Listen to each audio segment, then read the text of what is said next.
Welcome to the Weekly Takeaway, what you need to know from the news.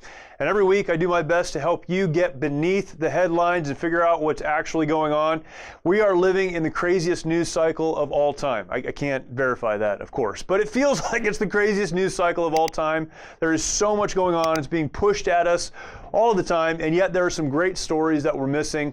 And I'd like to share some of those with you today. The stories that we'll consider today are, number one, faith as a solution to an overburdened foster care system. Number two, we are celebrating this week the 70th anniversary of the Korean War, and we will end with a reminder to never forget.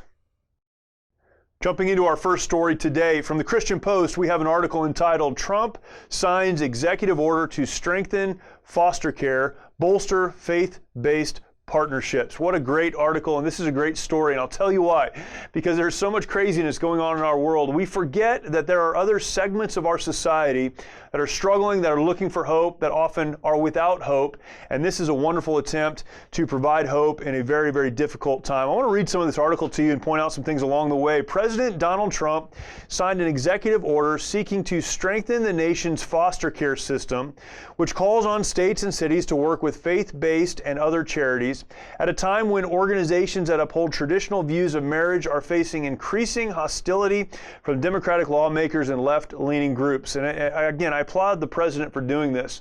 He could have gone along with whatever else is happening, but in the middle of this mess that he finds himself in, he steps in and does this. And I would imagine there are some good people around him that are bringing this to his attention. But what an important issue.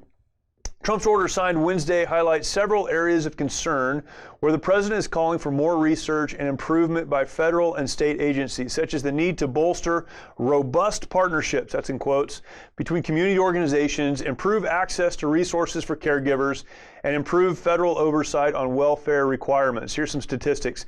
Although the number of children in foster care in the U.S. has declined in recent years, there are still more than 43,000 children in foster care nationwide and over 124,000 eligible for adoption.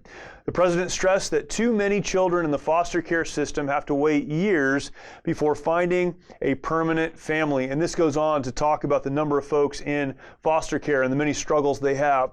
According to the order, 40% of people who age out of foster care experience homelessness. Get that, 40% of people who age out of foster care experience homelessness. 50% are unemployed by the age of 24, and the president in his statement called these unacceptable outcomes. Again, the purpose here is not to lift up the president, but to point out the need for faith-based communities.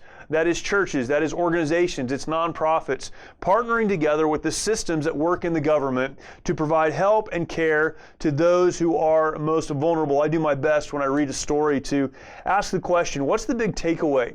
As I read this story, the takeaway for me was this: the faith community has a long history of serving the underprivileged and vulnerable. And this is exactly who we should be in the eyes of the federal government. From my position, it doesn't matter who is the president, who is running our government, whether it's national or local. The faith community should always be viewed as a resource to those in leadership to serve the underprivileged, to serve those who are struggling, and to serve those who need help. And I love this story, because this is a wonderful example of how the faith community can partner with those in the government, those who are already doing the work, to bring the care that is most needed. Our second story today is from militarytimes.com, entitled, "I Didn't Know I Was Young, Remembering the Korean War 70 Years Later," and this week marks the 70th anniversary of the war in Korea. This is a wonderful article. I would encourage you to take the time to read it. Again, I didn't know I was young, remembering the Korean War 70 years later in the Military Times. Tells a wonderful story of one of the soldiers that was there. But I want to read some statistics to you about the Korean War in this story, or found in this story. Roughly 5.7 million service members who served during the Korean War era, according to the Department of Veterans Affairs. 5.7 million service members.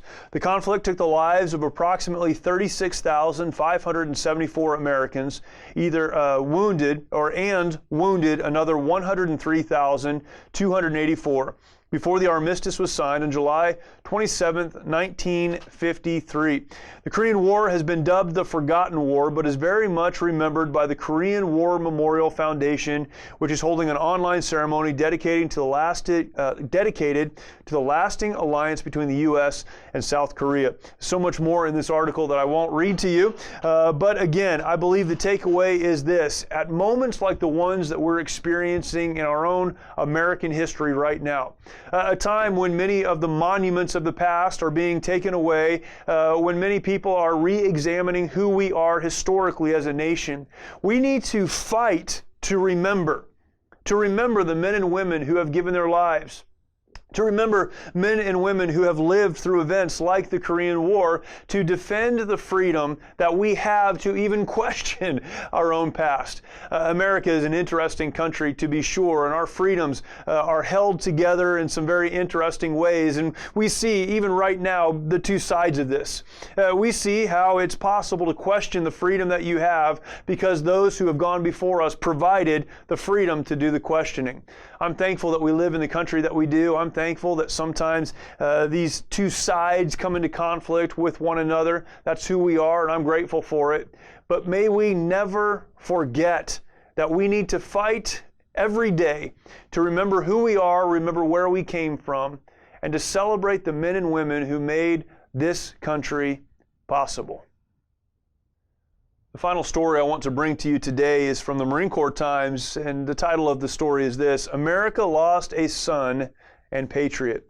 Marine killed in parachute jump found purpose in service. This article is the story of Wolf Winninger, who recently, this last week, lost his life, a United States Marine, lost his life in a training accident. I've made it one of my purposes during these times together, our weekly takeaways, to remind you every time a service member loses his life in service to our country. We're so quick to move on, to forget what else is happening because of what's right in front of us, and yet men and women in uniform continue to serve, and some still continue to lose their lives.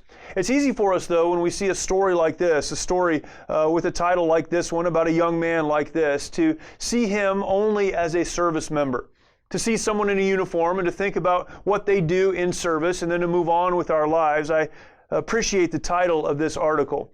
America Lost a Son and Patriot. A son and patriot. If you go back to the Marine Corps Times and read this article, and I'd encourage you to do it, the vast majority of this article is not about the training accident that took his life, but rather about who he was as a son, who he was to his parents and to his siblings, how he grew up, the way that he lived, why he went into the military, and how much he loved serving his country.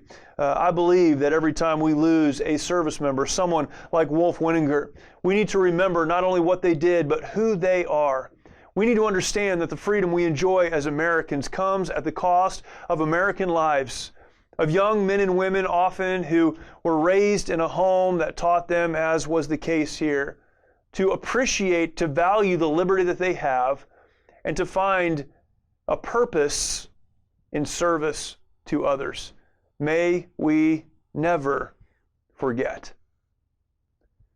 There are so many things going on in our world today. I don't need to remind you of that fact. There are a number of things going on. It's being pushed on us all of the time. But let's never stop looking beneath the headlines and asking the question, what's really going on and what's the takeaway for my life?